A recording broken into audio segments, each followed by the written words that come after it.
Assalamu alaikum dear viewers. In today's lecture, I'll be touching upon the topic of verbs not usually used in the progressive tenses. And by that I mean state verbs. तो हमारे पास कुछ ऐसे verbs होते हैं जिनको हम continuous tenses में अमूमन यूज़ नहीं करते और बेहतर होता है कि उन्हें continuous tenses में यूज़ ना किया जाए। मिसाल के तो क्योंकि उसमें एक्शन होता नहीं है, उसमें स्टेट की बात हो रही होती है, किसी चीज़ की या किसी इंसान की हालत की बात हो रही होती है।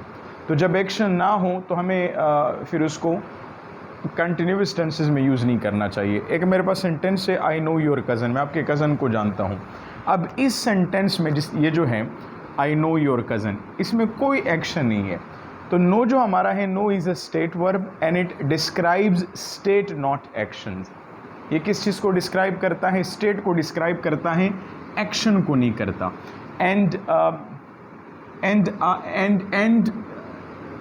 ये जो यहाँ पे है कि no is a state verb and it describe state not action. And तो यहाँ पे अगर हम नो की बात कर रहे हैं तो हमें यहाँ पे इज़ लगाना चाहिए। Is rarely used in progressive tenses, यानी ये जो है प्रोग्रेसिव टेंसेज में यूज़ नहीं होता। ये कौन कौन सी, इस तरह बहुत सारे हमारे पास ये एक लिस्ट है। इन तमाम वर्ड्स को हम नॉन प्रोग्रेसिव वर्ब्स कहते हैं। इन्हें क्या कहा जाता है? नॉन प्रोग्रेसिव वर्ब्स, यानी ये प्रोग्रेसिव्स नहीं है। ING फॉर्म इनके साथ यूज़ नहीं करते। कुछ एक्सेप्शनल केसेस इसमें हैं, वो मैं आगे जाके बता दूंगा, लेकिन अमूमन इसमें हम ING फॉर्म का इस्तेमाल नहीं करते। इसमें जैसा नो है तो नो हमारे मेंटल स्टेट को जाहिर करता है। किस चीज़ को जाहिर करता है? मेंटल स्टेट को।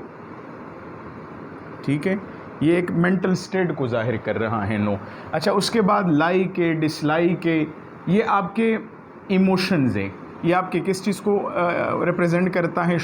जाहिर करता है इमोशंस को। ठीक है, मैंने कहा आई लाइक म्यूज़िक, मुझे म्यूज़िक पसंद है, तो मैं कुछ नहीं कर रहा, मैं सिर्फ अपने इमोशन के बारे में बता रहा हूँ, इसमें कोई एक्शन नहीं है। डिसलाइक भी उस तरह है। बिलोंग है, अगर आप कहते हैं कि I belong to dash area तो ING नहीं लगाना। कंसिस्ट ऑफ, यानी कोई चीज़ किसी चीज़ पर मुश्तमिल है। मैंने कहा this book consists of 10 chapters, इस किताब में 10 चैप्टर है, तो ये आप किताब की हालत बता रहे हैं, उसकी डिस्क्रिप्शन कर रहे हैं। सिमिलरली यहाँ पे आप देखिए हियर है, आपने कहा मुझे सुनाई दे रहा है, आई कैन हियर, उसमें आप कुछ नहीं कर रहे होते हैं, ज़ीरो एक्सर्शन होता है, कोई एक्टिविटी नहीं होता, तो ख़ुद ब खुद तुम्हें कोई चीज़ सुनाई दे रहा होता है। अगर बाहर आवाज़ें हैं, मतलब शोर हैं, तो ना चाहते हुए भी वो आपको सुनाई देगा, तो इसलिए आप कहेंगे I can hear some noise, I can hear some noise. Similarly agree करते हैं तो आप अपना ओपिनियन उसमें देते हैं, या डिसएग्री करते हैं तो उसमें भी आप कोई एक्शन नहीं करते, सिर्फ आपकी ओपिनियन की बात हो रही होती है। या आप किसी चीज़ पर बिलीव करते हैं या फिर आप डिसबिलीव करते हैं, तो उसमें भी यही होता है। अच्छा, अप्रिशिएट करते हैं, मतलब शाबाशी देते हैं, डरते हैं किसी चीज़ से, या कोई चीज़ आप ओन करते हैं, पजेस करते हैं। कंटेन हो गया, यानी अगेन मुश्तमिल होना। साउंड, मैंने कहा it sounds good, it sounds good का मतलब कि अच्छी बात है, अच्छा लग रहा है। इस तरह जिस तरह मैंने कहा डिसएग्री आ गया, डाउट आ गया, आई डाउट दिस, मुझे इस पर शक है, तो उसमें आप कोई काम कर नहीं रहे होते, सिर्फ अपना मेंटल जो आपका स्टेट ऑफ माइंड है उसको आप शो कर रहे होते हैं या उसकी आप बात कर रहे होते हैं। केयर अबाउट का मतलब होता है किसी चीज़ का ख्याल रखना। I care about my future, I care about my friends, something like that. Similarly hate है, तो हेट में भी आप इमोशन का इजहार करते हैं, आप एबहॉरेंस को शो करते हैं, किसी चीज़ से नफ़रत को शो करते हैं। ओन अगेन, यानी पजेस करने या किसी चीज़ को ओन करना, मलकियत में होना। रिकग्नाइज़ करना, आप कहते हैं कि I did not recognise you, मैंने आपको पहचाना नहीं, तो ये भी आपका एक स्टेट ऑफ माइंड होता है कि भाई मैं नहीं पहचान पाया आपको। प्लीज़ करना, किसी को खुश करना, या आप खुश हो जाना। It pleases me to say that you are a very competent person, तो ये भी आपकी एक स्टेट ऑफ माइंड होती है। अच्छा, किसी चीज़ को माइंड करना या माइंड ना करना, इसमें भी कोई एक्शन नहीं होता। एग्जिस्ट करना, कोई चीज़ वजूद में है, एग्जिस्ट करता है। इस तरह मैंने कहा you seem to be tired, आप थके हुए लगते हैं, तो ये तुम्हारी हालत है। सिमिलरली प्रॉमिस करना, प्रॉमिस में भी आप कोई एक्शन नहीं करते, आप सिर्फ एक हालत बताते हैं, स्टेट ऑफ माइंड बताते हैं, अपने इमोशन शो करते हैं। अच्छा, रिमेंबर करना, तो ये भी आपका स्टेट ऑफ माइंड है, किसी चीज़ को रिमेंबर करना। थिंक हो गया, प्रेफर तरजीह देना, सपोज ख्याल करना, अंडरस्टैंड करना, किसी चीज़ को समझना। डिज़ायर ख्वाहिश का इजहार करना, नीड अपनी ज़रूरत की बात करना। वांट चाहत, विश भी चाहत में आता है, ख्वाहिश में आता है। मैटर, हम अक्सर कहते हैं इट डजंट मैटर, कोई बात नहीं। आप ये नहीं कह सकते कि इट इज़ नॉट मैटरिंग, क्योंकि उसमें एक्शन है ही नहीं, तो किसी सिचुएशन की आप बात कर रहे होते हैं। लुक लाइक का मतलब होता है कि दो चीज़ें आपस में मुशाबहत रखते हैं, मतलब सिमिलैरिटी है उनमें। मैंने कहा you look like your father, आप अपने अब्बा जैसे दिखते हैं, तो आप में और आपके अब्बा में क्या है, रिजेम्बलेंसेस, सिमिलैरिटी है। अच्छा, इस तरह रिजेंबल हो गया, यू रिजेंबल योर फादर, आप अपने अब्बू से मिलते हैं, तो इसमें भी कोई सिर्फ इंसान की आप अपेरेंस की बात कर रहे हैं। अमेज करना, सरप्राइज करना, एस्टोनिश करना, वंडर करना, तो ये सारे मुख्तलिफ इमोशंस है जो इंसान उसमें आ जाते हैं।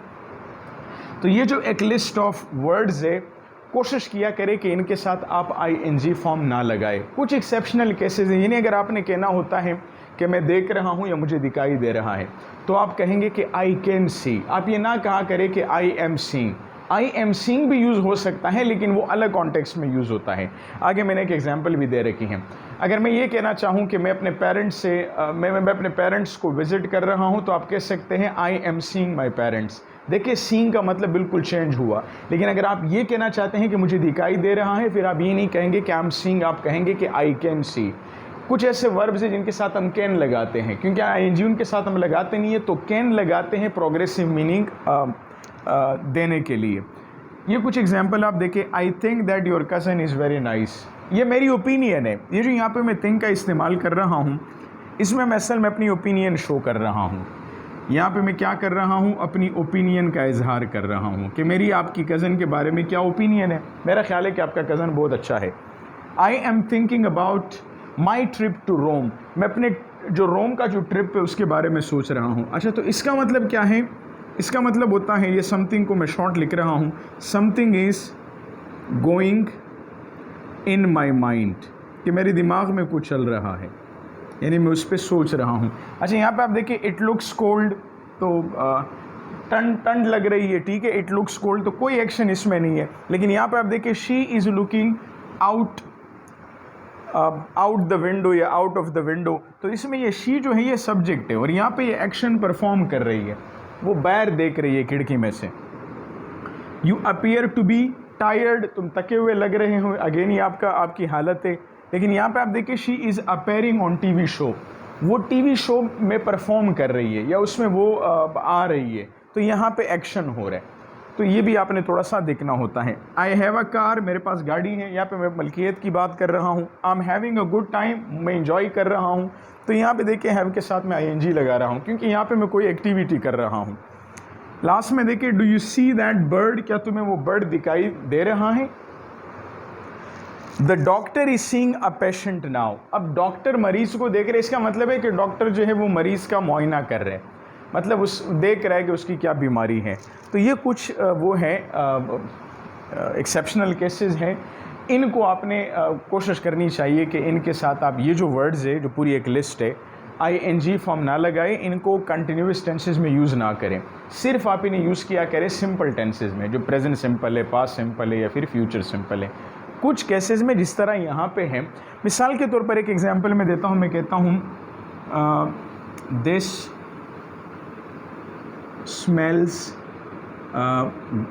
स्मेल्स गुड, ठीक है, ये मैंने एक कहा कि इसकी स्मेल अच्छी है। और दूसरी तरफ मैं कहता हूँ आई एम स्मेलिंग दिस, मैं इसको स्मेल कर रहा हूँ। तो यहाँ पे आई जो है वो डूअर है, यहाँ पे वो खुद एक्शन कर रहा है, ठीक है। और यहाँ पे ये दिस किसी चीज़ की हम स्टेट की बात कर रहे हैं, हालत की बात कर रहे हैं कि भाई उसकी स्मेल कैसी है, किस तरह का स्मेल उससे आ रही है। So that was the topic about non progressive verbs. मैं उम्मीद करता हूँ कि आपको ये अच्छा लगा होगा। इंशाल्लाह इस पर मैं एक और लेक्चर भी रखूँगा जिसमें मैं आपको ज़्यादा एग्जांपल्स दूंगा ताकि ये चीज़ आपको और बेहतर तरीके से समझ में आ सके। अपना बहुत सारा ख्याल रखें। Thank you very much.